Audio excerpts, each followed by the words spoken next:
पाक फौज के सरबराह जनरल सैयद आसिम मुनीर ने जहलम के करीब टिल्ला फील्ड फायरिंग रेंजर्स का दौरा किया। लाइव फायर और जदीद VT-4 टैंकों की मशक़ें देखी। सिपह सलार का कहना था कि पाक फौज मौजूदा चैलेंज से निपटने के लिए तैयार है, दुश्मनों के मज़मूम आज़ाइम नाकाम बना देंगे। मज़ीद तफसीलात इस रिपोर्ट में देखिए।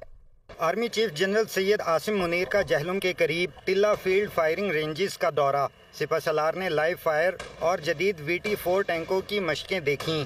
Long range SH-15 artillery guns समेत जदीद आलात का भी मुशाहिदा किया। ISPR के मुताबिक आर्मी चीफ ने जवानों की पेशा वाराना सलाहियत और जदीद हथियारों पर महारत को सराहते हुए कहा कि पाक फौज दरपेश मौजूदा चैलेंजेस के लिए तैयार है। पाक फौज दुश्मनों के मज़मूम अज़ाइम नाकाम बना देगी। तर्जुमान ने बताया, इस मौके पर आर्मी चीफ को स्ट्राइक कोर की ऑपरेशनल तैयारियों पर ब्रीफिंग दी गई, जिस पर आर्मी चीफ ने स्ट्राइक कोर के दस्तों के जारहाना जज्बे की तारीफ की। कबल अज़ीं आमद पर कमांडर मंगला कोर ने आर्मी चीफ का इस्तकबाल किया।